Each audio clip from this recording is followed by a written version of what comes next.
Hey everybody, Hoosier Jedi here with another review for you. This time I'm talking episode 12 of Avengers Assemble called Avengers Impossible. And overall, I think for a lot of people this is going to be a take it or leave it episode. And we'll get into the hows and whys of that in just a minute. Before we get into talking about Impossible Man and everything that goes along with him, let's start off with the opening of this episode, which is the Avengers throwing down with the Wrecking Crew. Now, the Wrecking Crew appeared not too long ago over on Ultimate Spider-Man, so it was kind of cool to see them again. The Wrecking Crew are one of those groups of bad guys in the Marvel Universe that it seems like everybody gets to beat up the Wrecking Crew at least once. I think the only other group of villains in the Marvel Universe who are more universally beaten up by everybody is the Circus of Crime. I mean, the Circus of Crime got beaten up by Generation X, the 90s Marvel the 90s teen mutant team. Now, that's not a diss on Generation X. Back in the day, I loved that series. In fact, if you read through it, you can find a letter from me in an old issue of Generation X. But anyway, one thing, it was a pretty good fight. Very well executed superhero battle. The only thing that really got to me was after the fight, they throw the Wrecking Crew into the paddy wagon, and you can clearly see them throw Wrecker and Thunderball in there while they're still holding their weapons. Guys, you really probably should take away the Wrecking Ball and the crowbar from the extremely dangerous criminals, especially because, those are weapons, and you're just putting them in an ordinary paddy wagon, presumably to hand them over to normal powered authorities. Like, I'm assuming they're not handing these guys over to the NYPD, and that the paddy wagon is just a convenient place to stick them for the moment before they get handed over to SHIELD. But still, it's kind of an understanding that you don't let criminals hold onto their weapons after you've arrested them. That's really dumb. And I love that it comes back to bite them in the butt when Impossible Man shows up and the Wrecking Crew crawl out of the paddy wagon holding their weapons ready to throw down. I mean, granted, if Impossible Man probably would have just given them back, but still, really, really poor planning on the part of the Avengers. Anyway, so let's kind of get into talking about Impossible Man, since he's really the focus of this episode.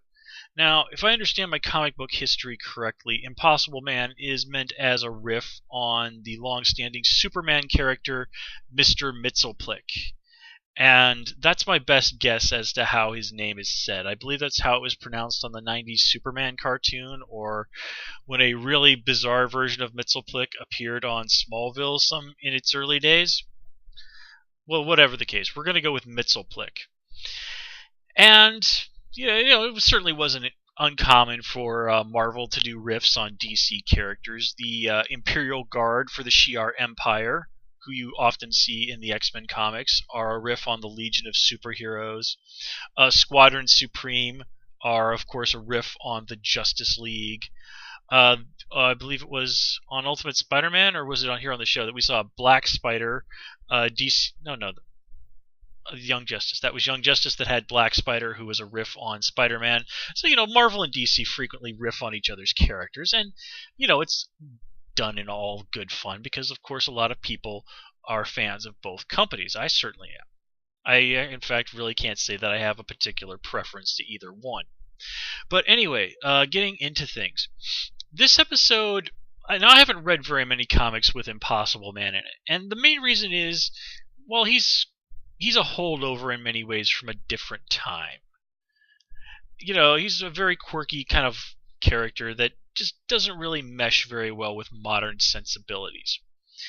And this episode kind of highlights that. And basically, really what we get with this episode is an episode of one of those Q episodes of modern Star Trek. Now, if you don't watch Star Trek, you're probably going to be completely lost with what I'm talking about here, but short version, Q is a mischievous, godlike being who has a fondness for showing up and dicking around with Starfleet captains, particularly a well-known, bald, uptight French guy.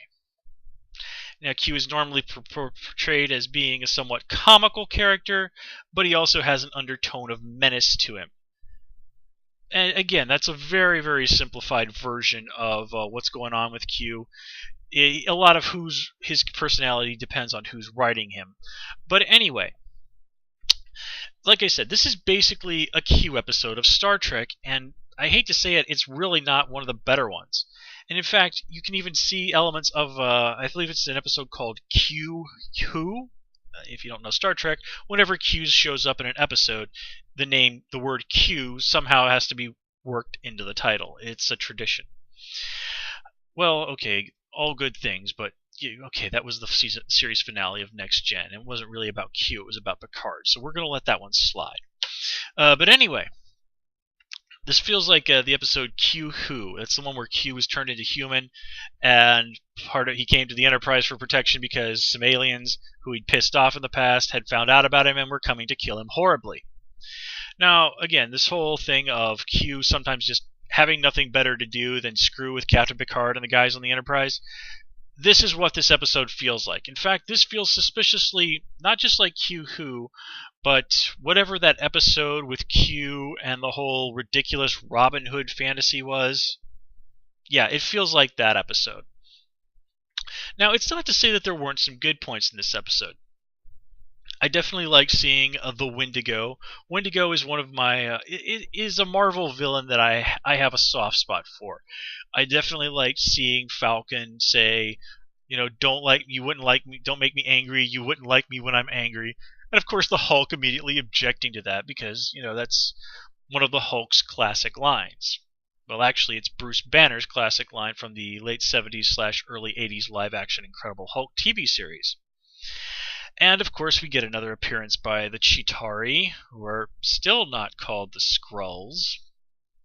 And of course the battle in New York, the way those Avengers were zipping around on the hover bikes or whatever those are called, the big portal over New York, and the shawarma joke at the end. Of course, very obvious riffs on the live-action Avengers movie from last year. And this is all well and good fun, and it's certainly nice to see Falcon spotlighted, and this is an episode that spotlights him well. It's just a little bit of the Impossible Man goes a long way. And after about 5 minutes of this guy, I was pretty darn tired of him. It just felt like, okay, I'm just going to have to wait this episode out, and I was kind of glad when it was ended. And that obviously is not something you want out of an episode. So, it's not to say that I think that Impossible Man is a bad character or that he's a character that shouldn't be used. I just think he's a character that you have to be very careful with what you do with him, and it's probably best if you're really going to go full hog with the wacky to do so in small doses. Like I said, he's somebody who just really doesn't mesh that well with most modern sensibilities. And it's going to take a very delicate balancing act and a skilled writer to really get him in a story and have him used well. And this episode it makes an effort. It really does, but it just doesn't work.